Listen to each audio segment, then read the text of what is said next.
மீது அல்லது இறைவன் மீது வைக்க வேண்டும். அதாவது நம்ம வந்து நம்மளுடைய நம்பிக்கையை வந்து எதுல வைக்கிறோம் அப்படின்னு சொல்லி பார்த்தோம்னா, நம்மளுடைய பிசிக்கல் பாடியில வந்து நம்ம நிறைய வந்து என்ன செய்யறோம்னா வைக்கிறோம் அப்படிங்கிறாங்க. அதுக்கு பதிலா வந்து கடவுள் மேல என்ன செய்யுங்கன்னா வைங்க அப்படிங்கிறாங்க. நம்மளுடைய பிசிக்கல் பாடி அப்படின்னு சொல்லி பார்த்தோம்னா, நம்மளுடைய பாடிக்கு ஏதாவது ஒன்று ஆச்சு அப்படின்னா நம்மளால அதை தாண்டி நம்மளால எதுவுமே என்ன செய்ய முடியாதுன்னா யோசிக்கவே முடியாது.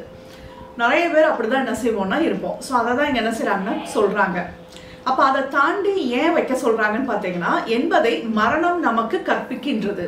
அப்ப நம்ம இறக்கும் போது என்ன நடக்குது அப்படின்னு சொல்லி பார்த்தோம்னா, நம்மளுடைய பாடியை விட்டு நம்ம போற மாதிரியான ஒரு விஷயம் வந்து என்ன செய்யுதுன்னா ஆட்டோமேட்டிக்கா ஏற்படுது.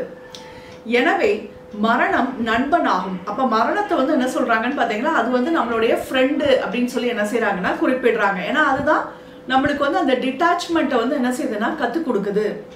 குருதேவர் கூறினார், நாம் நமது அன்புக்குரியவர்களின் மறைவை குறித்து அளவுக்கு மீறி வருத்தப்படக்கூடாது.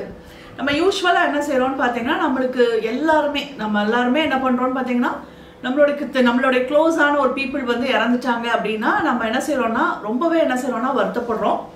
சிலராவது கொஞ்சம் ஒரு 6 months ஒரு 1 yearல ரெடி ஆவாங்க. சிலர்லாம் வந்து பாத்தீங்கன்னா அவங்க வெளியில வர்றதுக்கே 5 years கூட என்ன செய்யுதுன்னா ஆகுது. அந்த அளவுக்கு அந்த பர்சன் மேல ரொம்ப அட்டாச்சா என்ன செய்வாங்கன்னா இருப்பாங்க. ஸோ ஆனால் குருதேவர் இந்த இடத்துல என்ன சொல்றாருன்னு பார்த்தீங்கன்னா, வருத்தப்படாதீங்க அப்படின்னு சொல்லி சொல்றாங்க. ரீசன் என்னன்னு பார்த்தோம்னா, நம்மளுடைய இன்பத்திற்காகவும் வசதிக்காகவும் அவர்கள் எப்போதும் நம்மளுடன் இருக்க வேண்டும் என்று ஆசைப்படுவது சுயநலம் ஆகும். ஸோ நம்மளுடைய நீடுக்காண்டி நம்மளை ஹாப்பியா வச்சுக்கணும், நம்ம கூடவே இருந்தா நம்ம ரொம்ப சந்தோஷமா இருப்போம் அப்படிங்கிறதுக்காண்டி நீங்க அவங்க கூட இருக்கணும் அப்படின்னு நினைக்கிறது வந்து உங்களுடைய சுயநலத்தை வந்து என்ன செய்யுதுன்னா காட்டுது. மாறாக அவர்கள் சூஷ்ம உலகத்தின் புதிய மற்றும் இன்னொரு சூழ்நிலைகளின் ஆன்மாவின் விடுதலை நோக்கி முன்னேறுவதற்காக வரவழைக்கப்படுகிறார்கள் என்பதில் மகிழ்ச்சி கொள்ளுங்கள். ஸோ வேற மாதிரி என்ன செய்யுங்கன்னா பாருங்க, அவங்களுடைய சோல் வந்து என்ன செய்யுதுன்னா டெவலப் ஆகுது. அவங்க வந்து கடவுள் கிட்ட என்ன செய்யறாங்கன்னா ரீச் ஆறாங்க.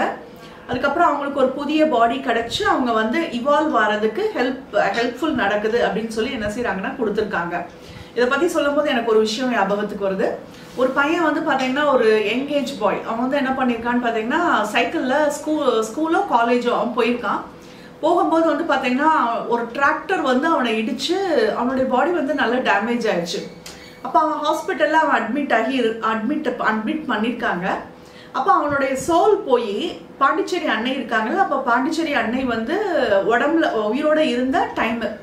அப்ப அந்த சோல் போய் அவங்க கிட்டக்க போய் கேட்டுச்சான், எனக்கு என்னுடைய பாடி வேணும், நான் வாழணும், நான் ரொம்ப ரொம்ப ஆசைப்படுறேன், நான் இறக்க என்ன செய்யலைன்னா விரும்பல, எனக்கு எப்படியாவது என் உயிரை வந்து கொடுங்க அப்படின்னு சொல்லி அந்த பையன் போய் என்ன செஞ்சிருக்கான்னா கேட்டிருக்கான்.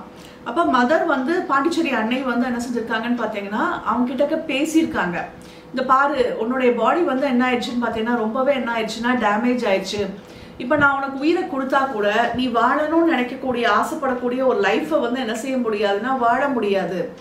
ஸோ அதனால நீ என்ன செய்யணும், அந்த பாடியை விட்டு லெஃப்ட் ஆயிடு, உனக்கு நான் நல்ல ஒரு பர்த் பார்த்து நான் உனக்கு என்ன செய்யறேன்னா கொடுக்குறேன் அப்படின்னு சொல்லி அவனை பேசினதுக்கு அப்புறமா அந்த சோல் அதுக்கப்புறம் அந்த பையன் வந்து காம் டவுன் ஆகி என்ன செஞ்சிருக்கான்னு பார்த்தீங்கன்னா போயிருக்கான் அப்படின்னு சொல்லி பாண்டிச்சேரி அன்னை வந்து ஒரு இதுல வந்து என்ன செஞ்சிருக்காங்கன்னா கொடுத்துருக்காங்க. அதே மாதிரி யோகானந்தருடைய ஸ்கூல்லையும் அவரும் வந்து ஒரு இன்சிடென்ட்டை வந்து அவருடைய யோகியின் சுயசரித்திரம் யோகானந்தர் அந்த புக்ல வந்து அழகா சொல்லியிருப்பாரு. அவர் வந்து ஒரு நாளைக்கு வந்து பாத்தீங்கன்னா அந்த ஸ்கூல் குழந்தைங்களுக்கெல்லாம் அவர் மரத்துக்கு அடியில வச்சு அவர் என்ன செய்வாருன்னா டீச் பண்ணுவாரு.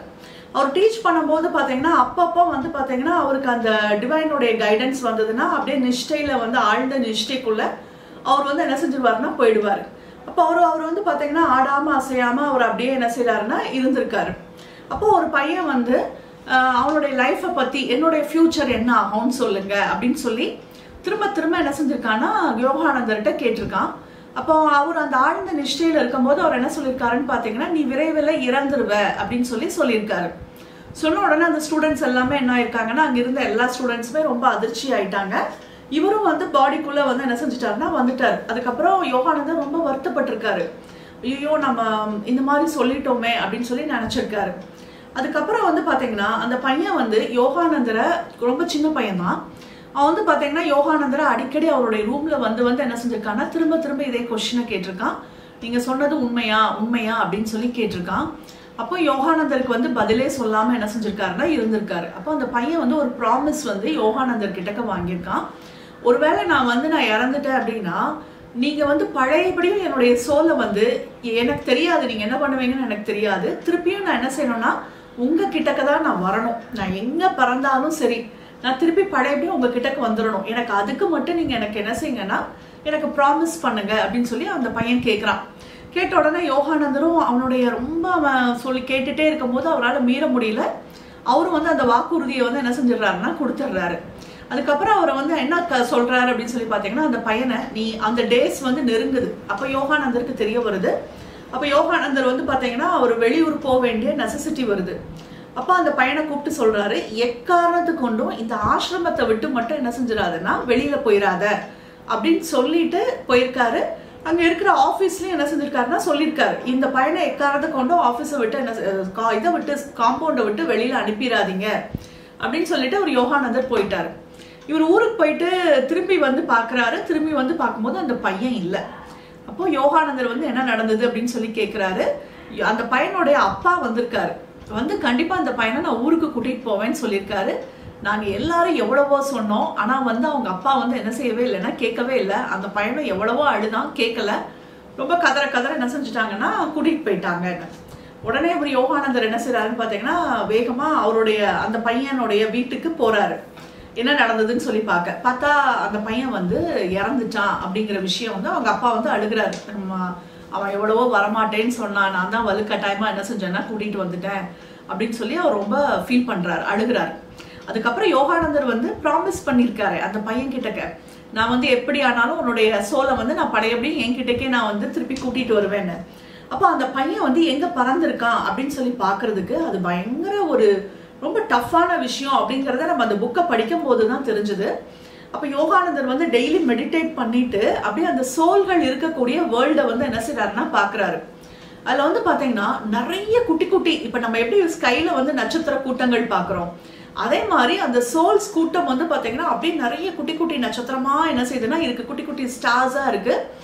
யோகானந்தர் வந்து டெய்லி வந்து என்ன செய்யறாருன்னா மெடிடேட் பண்ணி அதுல வந்து அந்த பையன் பேரை சொல்லி என்ன செய்யறாருன்னா அப்படியே பாக்குறாரு, எங்க இருக்கிறான் அந்த பையன் அப்படின்னு சொல்லி அந்த சோல் குரூப்ல வந்து அவர் என்ன செய்யறாருன்னா அப்படியே தேடுறாரு.